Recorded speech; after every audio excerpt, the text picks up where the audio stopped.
Saving and socking away a stash of money is vitally important, as we all well know. But if you're looking at exiting the rat race at some point in your life, you'll have to acquire assets. Assets that will help your money grow and provide you with actual wealth. So in this video, we'll be taking a look at the 10 assets everyone should consider adding to their portfolio. Number 1. Equities. Alright, let's kick things off with equities, better known as stocks. When you buy a stock, you're essentially grabbing a slice of ownership in a company. If the company does well, so does your slice, and vice versa. Why even bother with stocks? Historically, they've offered the highest potential returns. According to Credit Suisse's Global Investment Returns Yearbook, stocks have outperformed other conventional investments over the long term since 1900. With greater potential rewards, though, comes greater volatility. If you're itching to jump in, start with a brokerage account. You can buy individual stocks or go with ETFs that track the entire market or specific sectors. For beginners, index funds can be a neat way to get diversified exposure without the stress of picking individual stocks. We'll talk more about ETFs later in this video. Number 2. Bonds. Bonds are basically IOUs. When you buy a bond, you're lending money to an entity, like a government or a corporation, in exchange for periodic interest payments and the promise to return the bond's face value when it matures. They're generally seen as less risky compared to stocks. Why consider bonds? They offer predictable income, and historically they've been a reliable asset class. The Bloomberg Barclays U.S. Aggregate Bond Index, a broad-based benchmark, has provided annual returns of around 5% over the past 25 years. But take note that in times of high interest rates, bond values will tend to decline. You can buy bonds directly from the issuer, like the U.S. Treasury, or through bond funds. Bond funds can provide diversification as they hold multiple bonds, reducing the impact if any single one underperforms. Number 3. Exchange-traded funds, or ETFs. Picture a basket, but instead of fruit, this basket holds a bunch of stocks, bonds, or commodities. When you buy an ETF share, you're buying a tiny piece of everything inside that basket. ETFs trade on stock exchanges just like regular company shares.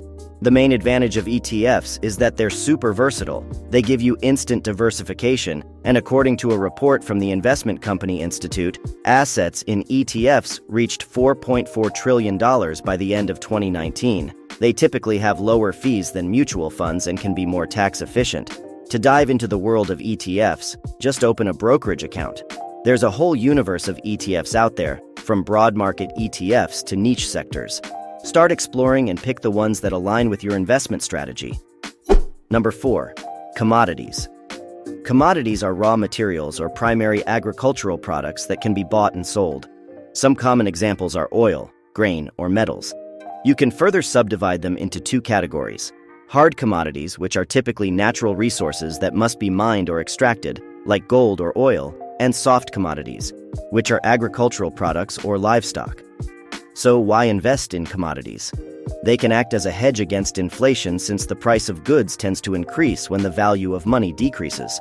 Furthermore, according to the World Bank, commodities like metals will see increasing demand due to the rise of renewable energy and electric transport. If you're ready to dip your toes in, you can invest through commodity futures contracts, which are agreements to buy or sell a specific quantity at a set price in the future. For those not keen on futures, there are ETFs and mutual funds focused on commodities. Just remember, commodities can be volatile, so be aware of the potential ups and downs. Number 5. Real estate. Real estate investment involves purchasing property, whether residential or commercial, to generate rental income or capital appreciation, or both. Ever heard the saying, buy land, they're not making it anymore?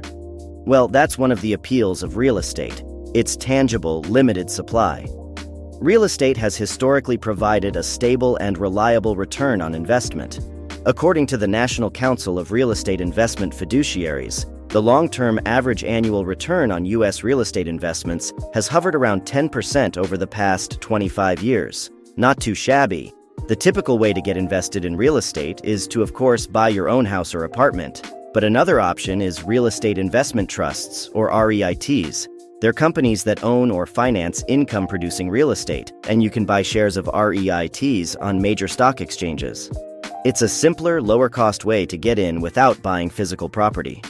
You can also get invested in more expensive property types that you probably wouldn't be able to buy individually, such as retail outlets or warehouses. Number 6. Precious metals. Precious metals, like gold, silver, and platinum, are rare and have high economic value. They're often seen as a store of value, especially in turbulent times. So why invest in them? Like other commodities, precious metals can be a hedge against inflation and currency fluctuations. According to the World Gold Council, gold, for instance, has averaged an annual return of around 10% in US dollars since 1971, when the gold standard was abandoned. Jumping in is straightforward. You can buy physical metals, meaning coins or bars. Or if you don't fancy having a gold bar in your living room, there are ETFs and mutual funds focused on precious metals. Some banks also offer gold accounts which track the value of gold. But if you do decide to go old school and buy physical metals, just remember to store them safely. Number 7. Cryptocurrency. Next on the list is a controversial asset, cryptocurrency. Think of these as digital or virtual currencies that use cryptography for security. Bitcoin, launched in 2009, was the pioneer, but now there are thousands of them, including Ethereum and Litecoin. Now here's the allure. Cryptocurrencies offer a decentralized way to conduct transactions, and some folks view them as the future of money. Plus, as you're probably well aware of, Bitcoin's price skyrocketed from mere cents in 2010 to tens of thousands of dollars in the present day. But remember, with insane returns come wild swings and risks, so you wouldn't want to put your entire savings into crypto unless you have a very strong stomach. Want to get a slice of the crypto pie? Consider using popular exchanges like Coinbase or Binance. Just create an account, deposit some cash, and start trading. And always use a secure wallet to store your digital coins. Number 8. P2P Lending. Peer-to-peer or P2P lending is where you can lend money directly to individuals or small businesses online. It's like being a mini bank, but without the brick and mortar. What's cool about it? Well, it offers a way to earn potentially higher returns than traditional savings accounts. But remember, it's still lending, and it's not without risks. Borrowers might default and you could lose part or all of your investment. As always, it's best to follow the golden rule of investing. Diversify. Keen to give it a whirl? Platforms like Kiva or Prosper are good starting points. You can choose which loans to fund based on criteria like credit score and loan purpose. And as we mentioned earlier, diversifying across multiple loans and different business or industry types can help spread risk. Number 9. Collectibles. Let's get artsy with collectibles. These are tangible items that people buy because of their rarity or emotional value.